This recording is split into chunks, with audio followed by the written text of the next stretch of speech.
Today we're launching our new Vendor Bender series. We'll be talking to industry experts that help designers run their businesses.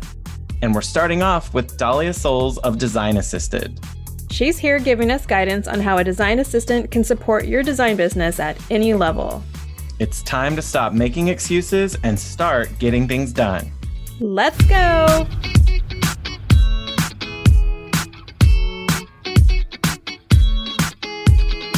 Hi, I'm Rebecca of Studio Plum. And I'm Shaun of Renstead Interiors. We're interior designers Turned internet friends. turned real life friends. Welcome to the Hot Young Designers Club podcast. We're not that hot. Or that young. Every week, we'll be spilling the tea on how a new generation of interior designers can run their businesses. Welcome to the club. Our guest today is Dalia Souls, the founder of Design Assisted, a project management company that specializes in assisting interior designers with their projects from concept to completion. Having worked with a high-end design firm in Palm Beach, Florida, Dalia recognized a gap in the market to help designers operate their businesses more effectively. She launched Design Assisted in the midst of the COVID-19 pandemic and has already grown to a team of 9 and has helped over 40 designers create beautiful projects nationally. Welcome, Dalia. Hi. Good to see you. So excited to be here. Yeah. Full disclosure for the hotties listening, both Rebecca and I have experiences working with you at Design Assisted. Yes, my 2 favorite clients. Oh, please. Cool. And you have a really impressive background that we'd like for you to share a little bit more with our listeners about how you came to the design industry. Sure. I kind of fell into it on accident. So I have a background in hospitality, private aviation, commercial real estate, graphic design, and now interior design. And essentially, it took me 30 years to figure out what I wanted to be when I grew up. You know, like most people, I had all of these talents and I didn't know how to channel it into just one thing. So really I got into it because I was burnt out with my graphic design career, which I'm sure you can relate, Rebecca. And my husband and I had just purchased a home and, I started doing kind of the decorator thing and was like, this is interesting. I kind of enjoy this. And I quit my job and I started working for a wallpaper library, this boutique near me in West Palm Beach, Florida. And I learned everything I could from this young woman who's now a good friend of mine about wallpaper and textiles. And then from there, I went on to work at Kemble Interiors in Palm Beach and really was kind of thrown to the wolves. They really tell you to just go for it when you get there. I started as an intern, an almost 30-year-old intern.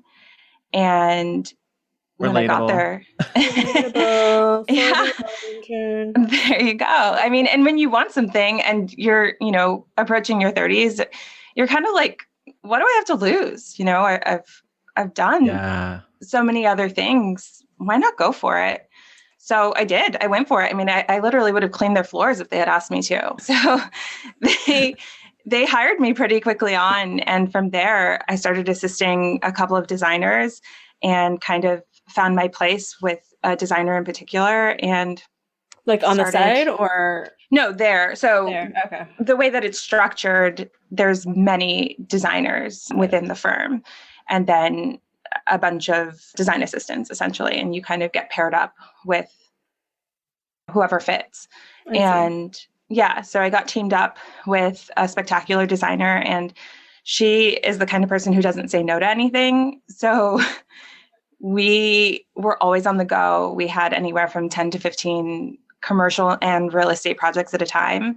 And I just had to figure it out. I had never even been inside of a country club before. And I was figuring out how to order contract fabric and flame retardant on, specific things like, stuff you don't think about when you're like code design stuff and code stuff. Exactly. Design is so fun, but there's just so much to it. And because I didn't go to school for it, I was kind of like, okay, how do I figure this stuff out? And luckily I was in a firm where there were varying degrees of expertise, people who had been in the industry for 30 years and others for 10 years. So I really learned everything I could there. And it's been such a value. And not just, working at Kemble, but my background in all of the other industries have really kind of shaped what design assisted is. And that starts with anything from, our organization to our processes. I've kind of taken a little bit of everything from every background that I've had. Yeah, I want some of this private aviation. That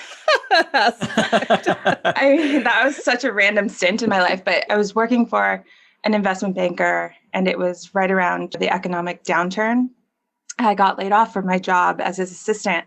I was still taking courses at the community college, and I found this private airport down the street, and I sent them my resume, and they were like, come on in. And I stayed there for 3 years, and it was fun. I can see how this idea of concierge service and being there to support and yes, exactly. Being in kind of a luxury service and being of service to others. That's kind of my whole shtick, right? Is I am a creative support, and me and my team together. I actually pulled a lot of organization from there, and, multitasking and putting together tasks and those kinds of things. I love that you had this exposure to this wellspring of knowledge by working for larger firms. There's this constant existing base that it's so hard when you're coming up as a designer, whether you went to school or not. It's hard to find those people to pull from, to ask about, how does this work? How do we build this? Is that even possible? And I think that really helps get to that process of there's people to pull from, there's a knowledge base to get it from. Even if you don't know, I'm going to find the person who does. And I feel like we as designers have to do that so much when we're in front of clients, and you're just like, well, I know someone did it, so I'm going to figure out how for you and just fake it till we get there. Yeah, having that figure out spirit, I think, is key. And I heard you saying a lot of that, giving yourself credit. You also just went into the wilds of this industry and you learned it all. You asked the questions, you soaked it up. That takes a lot too. Yeah, absolutely. And I think you really kind of have to have a certain personality to do that. Neither one of us had a background in interior design coming into this, but we decided we were going to learn it and we were going to master it in some form. And you have to have that kind of, the spirit of finding and learning and mastery. Yeah. Designers are really tenacious. As a group, we're just like scrappy and willing to jump into things and just want to figure out, how do we get to this imagined place we're trying to create? Well, the problem solving aspect is just a daily. I mean, we are professional problem solvers, I think, before anything. And some of that is with the creativity, but a lot of it is just with some random thing will come up every single day. And how do we figure it out? Absolutely. I know that there's issues in every industry, but it almost seems like we run into something at every turn. And I've always been of the mind that don't come to me with problems, come to me with solutions. You can't complain about every little thing. I'm very solutions oriented. I teach this to my assistant even. She's very young. She was a former intern of mine when I worked at Kemble, and we worked together very well. But there are times when we've got to figure out problems. And I'm like, all right, how are you going to fix it? I'm not going to give you the answer. We're going to workshop this together, but I need you to come to a solution on your own as well, because I may not always be here to guide you. Totally. Right. Or just the decision fatigue of it all as a company, being an entrepreneur, being that you have your family, that you have designers coming to you all day. You can't be the only person making every decision. Absolutely. I really kind of function as not only a project manager, but even a therapist at times. Sometimes my design clients will come to me. Well, this is actually kind of a specific example, but a client decided that they were going to stay in the state that they were in, and we had been working on a project for them in a different state, and they're going to now sell that house and do all these things, but they weren't sure, and they were kind of in limbo. And she was like, what am I going to do? What am I going to do? And I said to her, well, this isn't really your problem. They need to make a decision. Most of this stuff is ordered.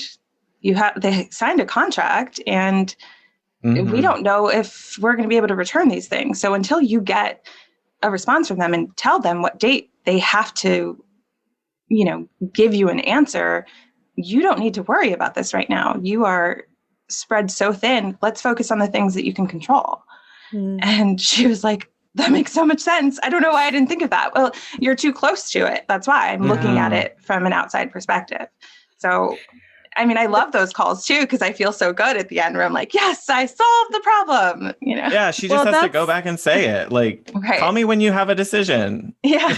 And I think I mentioned this in our outsourcing episode about the nice thing about outsourcing design work like this is you aren't emotionally attached to the projects like we are.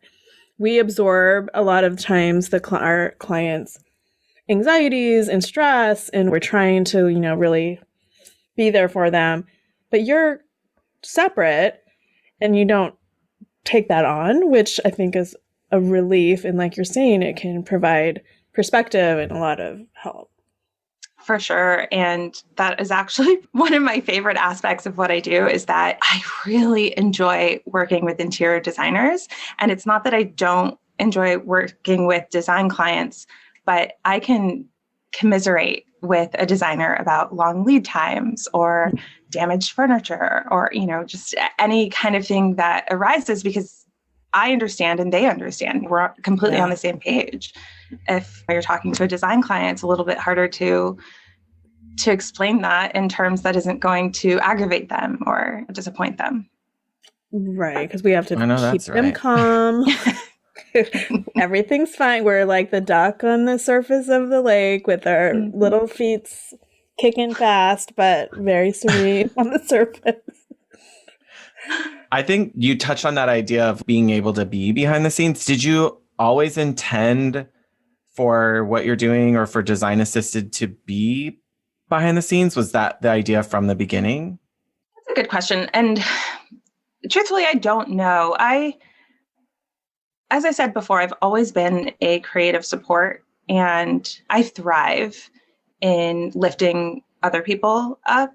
So I think maybe unintentionally, I've created this space to be behind the scenes, to be kind of the Wizard of Oz behind the curtain. And I enjoy being here. I think there's a lot less scrutiny behind the curtain, a lot less judgment. I'm not actually putting any of my design work out there in the open. I'm helping others to create theirs.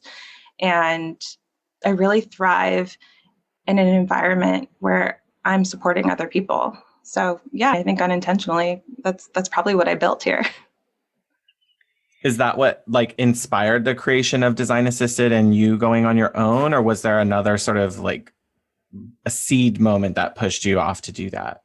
No. So I figured out that this was a necessity just by struggling on my own, in projects and having these thoughts where I was just so stressed out, had so many things to do. And I remember thinking it would be so nice if I had one extra set of hands who could just add this thing into a proposal or run this item back to a store or measure a living room. And I had so many interns at my disposal, but I also had to teach them how to do these tasks. Mm-hmm. And that sometimes is more of a headache than it's worth, because I might as well have just done it myself at that point. So in my head, I was like, well, maybe I could create this space where, if a designer just needs help with one project or one aspect of a project, even, they have someone to call who knows what they're doing, needs really minimal training on whatever the project is, or minimal explanation can just send me their notes and say, hey, can you put this together, make it look nice and send it back to me so that I can focus on my business or, focus on this one client or, this one timeline. That's really where Design Assisted was born out of. It was a necessity. And, they say, what is the saying? Necessity is the master of invention or something like that. I don't know. I probably butchered it. Yes. The mother of invention. Yeah. Yeah. And that's so true in our field. So between design assisting and project management, you do a little bit of both, correct? What would you say the difference is? I can kind of answer this in a different way because right now I've seen kind of a big influx of virtual design assistants, and you'll never hear me or my team call ourselves a virtual design assistant. So we offer design support in pretty much every facet. And that includes putting together proposals, procurement, tracking. And then in addition to that, we draw floor plans and create 3D renderings. We also put together mood boards. More recently, I've been offering a service where I will actually help you design for your clients. So you give me the scope of work, and I will give you 3 options of a sofa, chairs, side tables. And this happens after I get to know you a little bit better and I understand your style and I understand your trade sources and really kind of make it fit into your design aesthetic as a firm. And from there, you would go on and fine tune it in your own way, add your own fabrics and wallpapers and, tiles, those kinds of things. So really what we do encompasses everything that a design assistant would do, as well as a project manager. So we have different people on our team that handle different aspects of whatever it is that you need for us to do. I don't know if that really answered your question. What's the difference between design assistants and project management? When I think of design assistants, I think, somebody who's going to help you pull materials and pull sources, as well as draw floor plans, anything on that side. And then project management is more really the back end, the nitty gritty of everything, making sure that everything is ordered and going to get where it needs to get on time, as well as reselecting items that maybe are way past the lead time that you need or over the budget that you need, and really just communicating that to the designer. Are you client facing ever? In one of my projects, I am right now, and it just happens to be because they were in Nashville. My client, the designer, is in DC, and she was sending me kind of the scope and photos. And I was like, I'm actually going to be in Nashville this week. I could go visit the client. And she was like, absolutely, please go. So it actually worked out. So there are times when I am client facing, but it's pretty rare. What do you think the benefit is for designers out there that are thinking about hiring an employee? What would you say to them the benefits are of hiring a design assistant?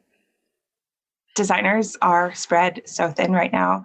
Everyone is going through some kind of transformation in their home, it seems. And we're all lacking time, myself included, which is why I've been building this team.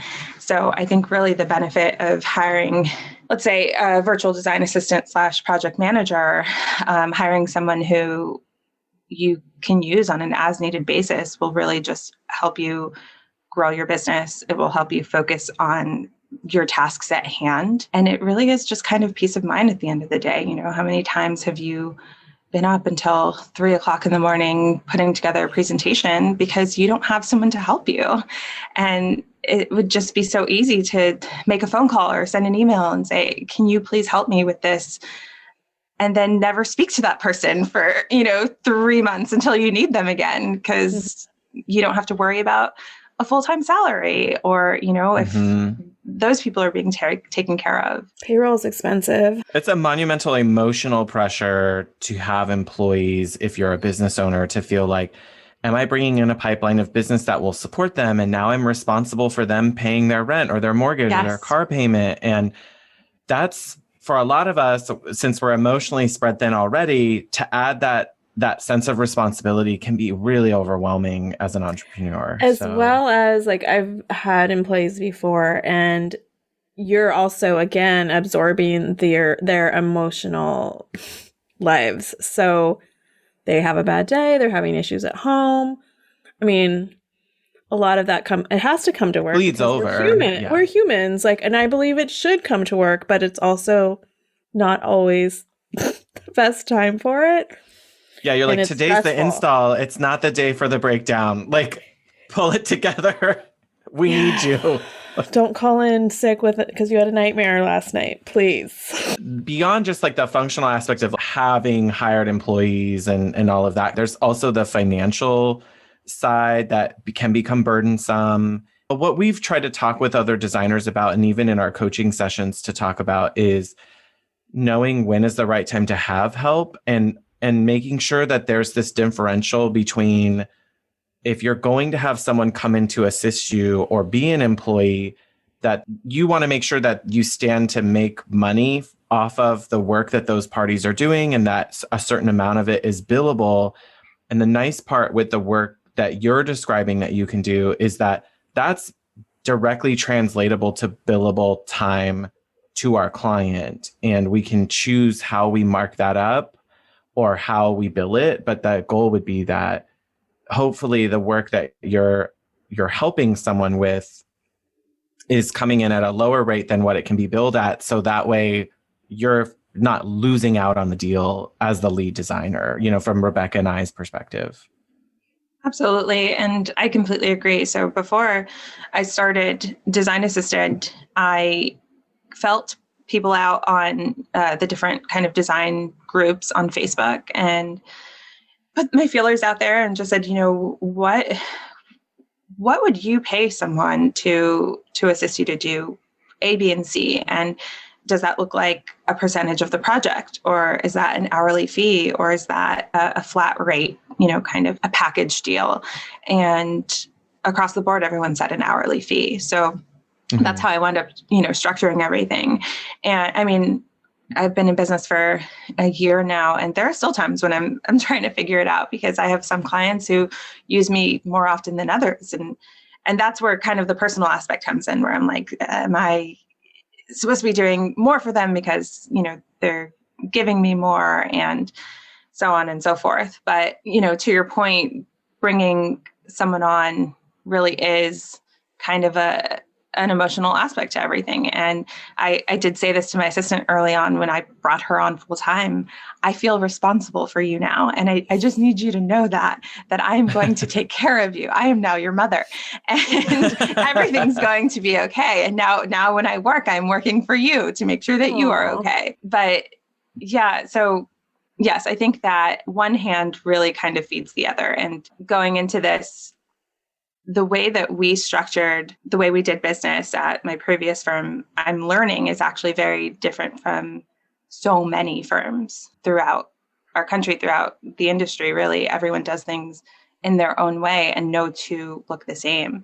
So I wasn't even sure if charging an hourly fee and having them bill that back to their clients was feasible. So it was actually nice to hear that you could bill this back to your clients. And that's how we structure everything. When we bill for our time, we write down our designer's name and then their project, which is their client, and then the duration for that. And we put it in a really nice little spreadsheet and then send it back. And then that way, if you're billing your client for it, you can just easily see it and add it to your invoice for them.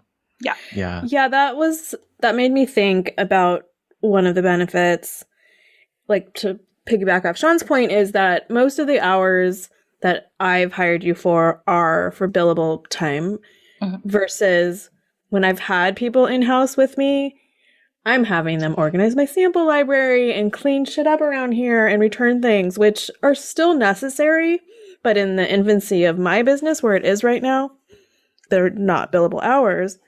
And it's just starting to add up. Working with you, it is really clean. I input you as the person who worked on it. You have your own 2 hourly rates in my system. And then when it gets billed to the client, I still profit off of that time. It works well. And logistically, it's making sure you have the time as the lead designer to say, I still have to administrate this and track it and do it. So if it's not going to make financial sense to bring someone in, then why am I not doing it myself? It's just to gain my time back. So there's the 'cause I'm still time in a and the place money, where and I need to just still build profit and still work on my own personal income. So any outsourcing I have to do with care, basically. So it makes sense to outsource billable time, even though there's a bunch of shit I don't want to do.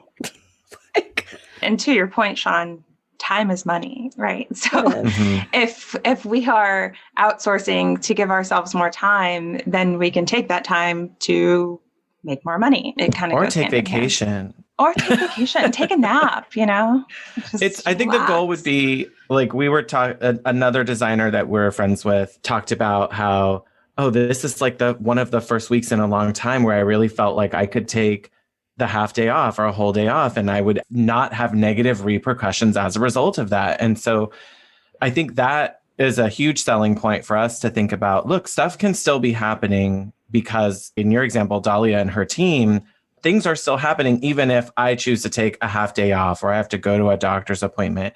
Things are still happening that are earning billable time, and to the benefit of my client, work is still getting done to progress their project. So they know at the end of the week, they don't need to know I took a day and a half off, or that, like for Rebecca, Cecily had a day where she didn't have childcare, but things could still be happening. And that's the benefit of having that help from your team, whether they're hired as employees or it's outsourced help. I think it's just not realistic to be running the number of projects we do without getting help along the way. That's true, because then we can think like, okay, if I bundle up some stuff, send it off to Dahlia's team, then instead of tomorrow being a 0 income day, it's a half income day, but it's still income. Yeah. Exactly. And you didn't just lose that whole productivity base for it.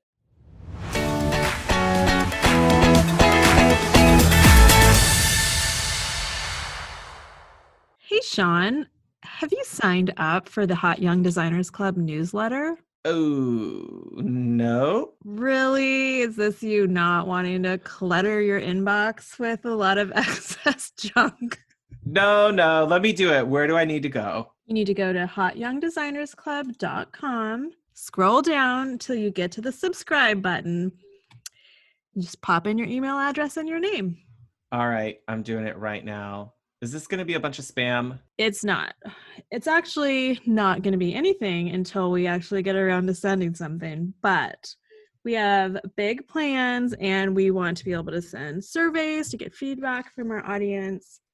And maybe once in a while, a special surprise or a recap. All right. I'm on it. Thank you. Back to the show.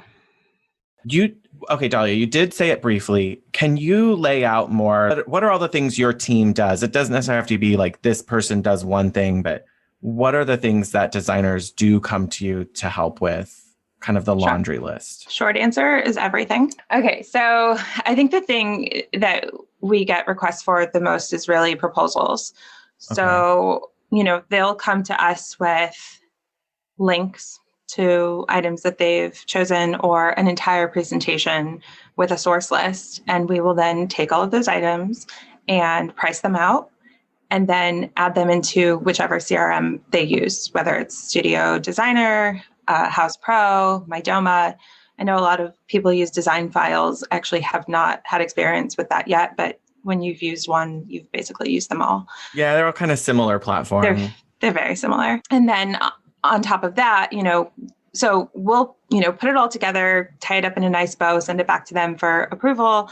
They come through it, we come through it. We make sure there's no mistakes on anyone's end.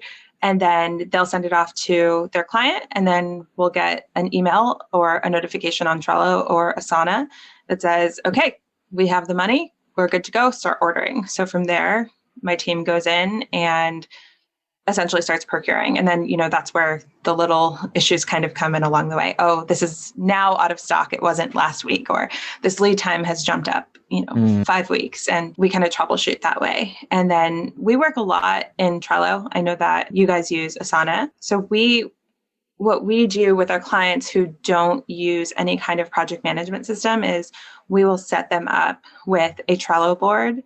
And we'll add in all of their clients. And then from there, we can communicate back and forth because I get so much anxiety from my inbox. And it just, I mean, when it's out of control, I can't even look at it. So if I have another space where we're actually communicating about specific projects, it works so much better for everyone. And then we're all on the same page. Yeah. So from there, we will create an additional board, which is an order board for that specific client. And we'll, load up everything from house or studio and kind of project manage that way. And then as we get notifications that things have been shipped out, we'll move things out to the in-transit area.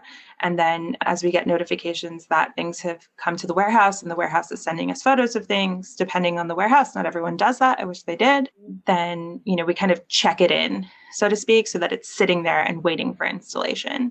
And we try to make it as streamlined as possible so that you're not constantly having to check in and say, where is this thing? Did it get ordered? Are we on track for this date of installation? All of the answers are kind of there for you.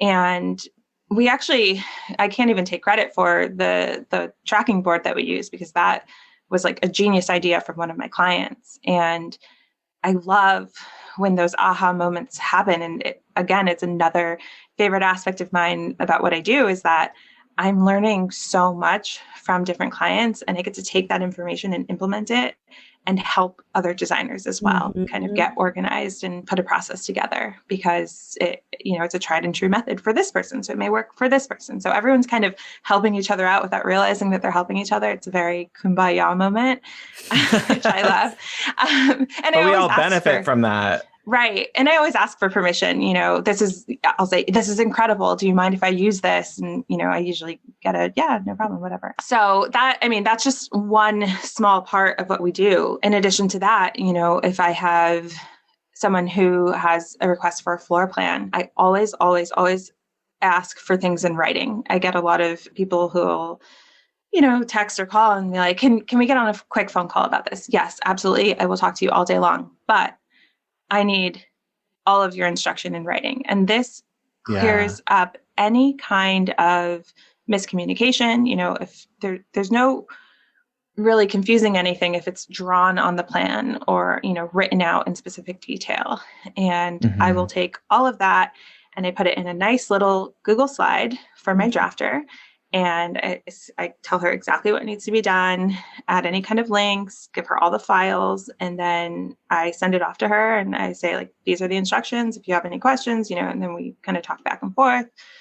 I relay any messages that need to be relayed to the designer and back and forth. We do the same thing with 3D renderings. I have another person on my team who does the most beautiful 3D renderings. And she's actually done stuff for the two of you, or she's about to, Shaun. I'm actually waiting on information. I know. God, I know. I do like that you're like, I'm checking in on this, but also until I have all the pieces, it's just hey, I'm here. And it's not that atmosphere of, I have to chase it down. It's not like having someone on your team who makes you feel bad for it. It's just like this is what we need. And then when you have all that, then I can go to that next step for it. Gentle reminder. Exactly. Yeah. You've really trained me. Sorry, you were the one who started my Google Slides training, because at first I was like, oh God, I don't want to do another thing in Google. And it seemed so basic. Not you, but just Google Slides. It is basic. But that's the beauty of it. Yeah, it really is. And then I took don't overthink it. I took the way that you create your project kickoffs, and then I'm like, okay, well, I'm just going to use this as my own way of communicating and putting notes in and stuff, and it really helped. Yeah, I think so much of our ideas are just brain dumps. Just get it all out somewhere. But that's exactly what I use Google Slides for, and I that's what I call it, is my brain dump. And my assistant actually makes fun of me because I'm an Enneagram 3, and she's always like, my Enneagram 3 boss has 500 million lists with all the links in it and all, and she's always like, I don't know why you make all these lists. You just make a ton of lists. I'm like, no. everything has a purpose. I make these lists to make your life easier and to make my clients' lives easier, as well as my own, so that we know where everything is and where the information lives and how to communicate it. I love that because I'm not the achiever type. It doesn't motivate me. But for you, you're like, it's done. And now I feel more of myself because I got that stuff out there and finished and completed. Shaun's an 8. I'm an 8. Questioner. Well, questioner. Yes, like I am the challenger. I'm like very decisive. I don't like the word confrontational, but I know that it describes that. But I am just very direct, like, okay, I hear you saying that, but let's come to the real truth of the facts here. But I'm a 7, which probably makes me the worst type of client for you. What's a 7? The artist? No, that's all the shiny things everywhere. Yeah, I have like all the ideas. 7s are the enthusiast. The enthusiast. I'm your hype man. She is the visionary. There's always an idea. I can show Rebecca a weird idea and she's like, but what if it's, and she'll have like 5 or 6 different potentials. I think that my assistant may be a 7 and she really kind of fuels my entrepreneurial spirit. Dalia, I want to ask you, is there something that a designer should know or do that would help them be the best prepared to work with you? Yeah, I really enjoy working with designers that already have a process in place. So they come to me and they're like, this is how I do things.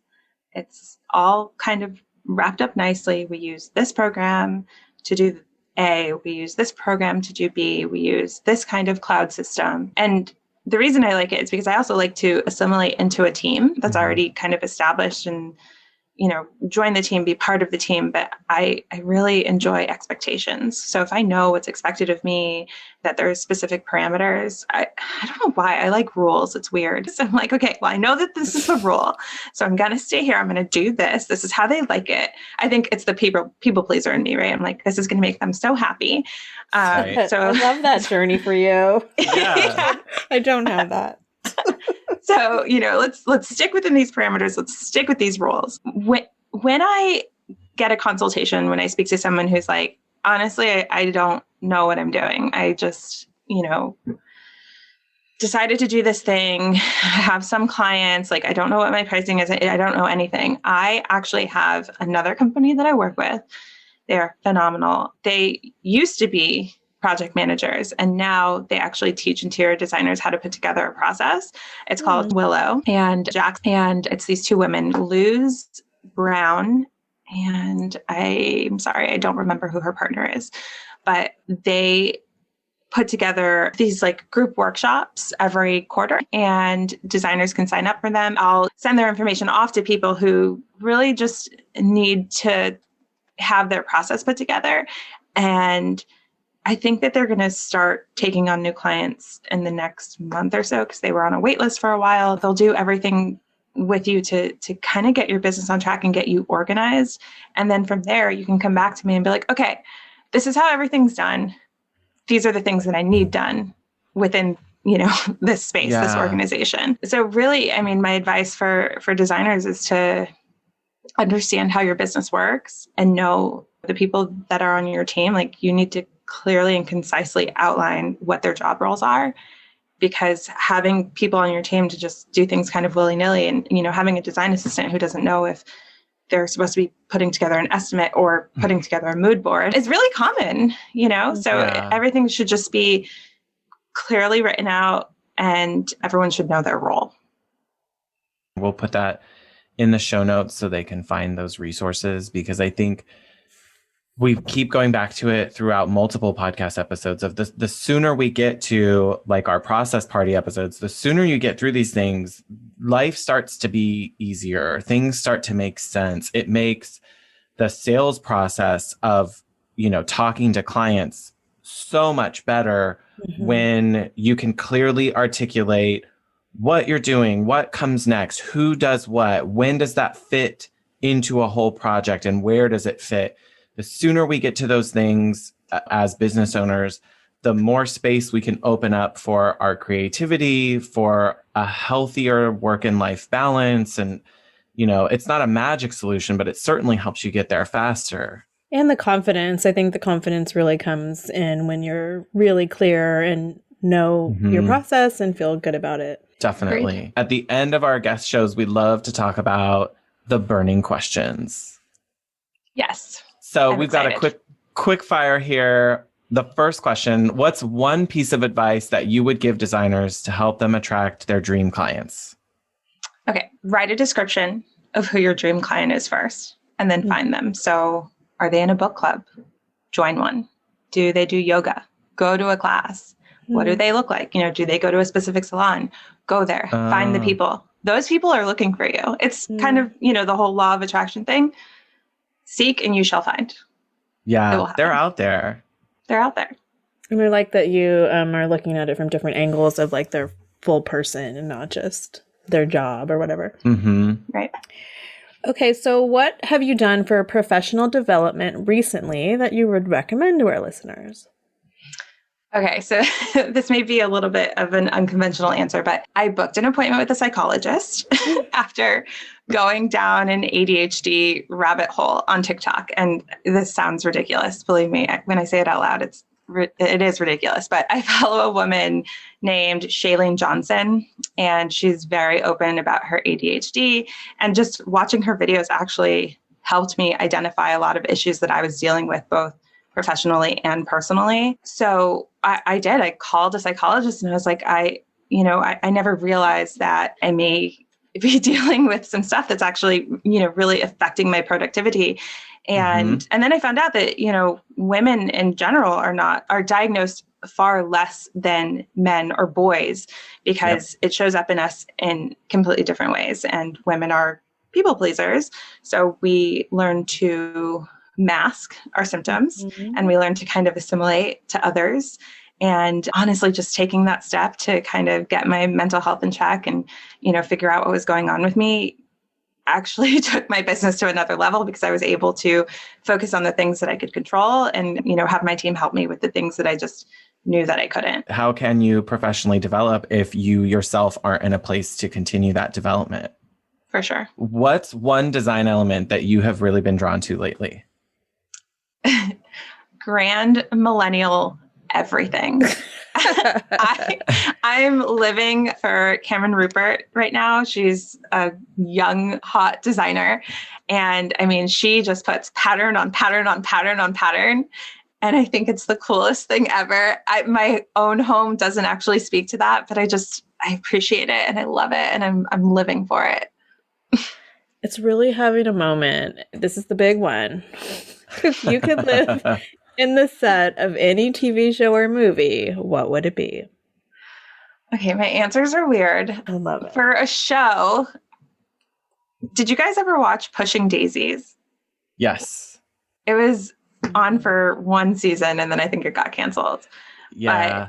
But it was super eclectic and just weird and the colors were really bright and vibrant and I don't know, it was bizarre and in a really colorful 1950s kind of way. That was, I don't know, it really made a huge impression on me. So that show, and then I did like a 3-parter here. So I have a show and then a movie. Okay. And the movie would be Amélie. Have you ever seen that? Yeah. For sure. It's set in Paris, right? And I mean, I just love anything French or Parisian. And then... And the color palette's really specific in that too. Yes, a lot of red. And then if we're talking like something current that's on TV right now, I think Emily in Paris was pretty great. I loved all the molding, anything European really just like makes my heart pitter patter. Okay, last question. What's one non-living object that you would save from your home in a fire? My answer is really sad, but it would probably be my laptop because my whole life is on it. I mean, everything is on my Google Drive, including photos. I mean, passwords to everything. Like, I don't know what I would do without my laptop. It'd be hard to restart your whole life without some of that stuff. It's like my other appendage. But now that I'm saying this out loud, everything's in a cloud. I kind of don't need my laptop. As long as it backs up into a cloud, you could, in theory, like go to an Apple store, buy the new laptop, and then restore it from there. In theory. Yeah. Maybe I'm just not attached to anything that's inanimate in my life that I would risk my life to save. Dalia, we've loved having you on the show. Thank you so much for being here. Could you tell all the hotties how they can find you? Absolutely. You can find me on my website. It's designassistedco.com. We are also on Instagram. It's at Design Assisted. And we are also on Facebook as Design Assisted as well. Again, this has been awesome. Thank you so much. Thank you guys. Appreciate it. Bye. That was amazing. Should we debrief a little? For sure. I loved talking with Dalia about that kind of spirit of being of service, which is all the right things you want to hear when you're running your business. Especially a service-based business. Oh my gosh. All of that was, I don't experience that same journey that she shared of, I don't always love being of service because I feel like it puts a lot of demands on me. So I'm very in love with the journey of handing off some of those demands to somebody else. I am too. And like full disclosure, like we said, we have both worked with Dalia in our businesses. This was not a sponsored episode or anything. But what I really like about her is she just makes it less, like I was always overwhelmed with even how to start working with somebody outside, to someone, how to hand off certain things. But I also think there's some overthink that happens, and I still do it. So she's kind of just there as this ready to receive. She definitely has guidance and will ask questions and kind of get your thinking straight, but she's happy to just take what you have and then run with it. Yeah, run with it, but also get what she needs from you. I have to keep reminding myself, my clients aren't paying me for whatever I'm overthinking or over designing or whatever it might be. It's like they want to get to the result. And the thought of working with a design assistant is, let's get to the results faster. Let's get that presentation out. Let's get that drawing done. Let's get that rendering finished. Let's get that proposal under my nose so I can sign it and pay you. We really briefly touched on time billing or things like that. I just don't believe that hiring my own employee, if I can't confidently bill for at least half their time, I don't believe that I should have somebody. It just financially... At this point. That this scale of my business, it does not make sense to have someone. And so being able to hand over someone who's making less than my billable hour, makes financial sense. It makes sense of my time, of my emotional well-being, like on multiple facets, it helps me. Yeah. But I could see where if you're coming in and you're a new designer and you're starting in at a low hourly rate, yeah, it's going to be hard to bring in help. And for a little while until you can get up to that scale where it makes sense to bill it out, then it might make sense for you to keep doing the work. But I've said this before, like if I have a task that could easily be handed off, but I haven't handed it off yet and I'm not getting it done, it's sitting on my desk making $0 per hour. And the client is getting frustrated. The second I move it to an assistant's desk, it's at least making 50% of my hourly rate and I'm getting other things done. So yeah, I really am challenging myself to hand off some stuff before I go on vacation because that will be great to not have 0 billable hours when I get back. Yeah, throw a couple things out there so you can still be getting it. And then I know designers all handle the billing part different. I know some designers who create separate rates in their contract for assistants or interns or whoever to do work. If you're just wading into it, I'll be really upfront that what I'm doing is I'm billing my rate for the work that the design assistants are doing. So there's some profitability built into that because if you work with different teams or different design assistants, because you might have a few, their rates are going to be different depending on the work that they do. And I don't want to have to keep updating a contract to disclose those rates. And I want to be able to still charge my time instead of clients saying, oh, can the assistant do it because it's cheaper? Like, I don't want that right now. And they're faster. Like the, CAD drawing rate might be a little bit higher, but they may get it done in half the time. So it kind of works out. Yeah. So there's room to put that into like efficiencies of your business if you've been thinking about it, but waiting. I definitely recommend interviewing, talking to a couple people. It's just kind of like a no-brainer at this point to pass things off. Do it. You got this. All right. Until next time. Stay hot, designers.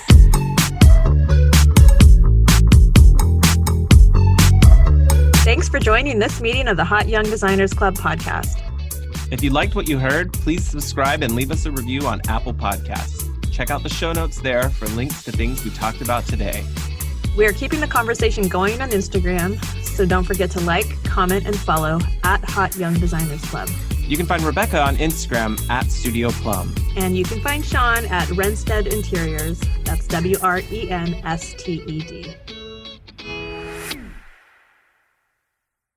Hardest part of design is really just like they hire you for your opinion and then they do what they want anyway. So what was the point? I like to believe that we somehow were diluting.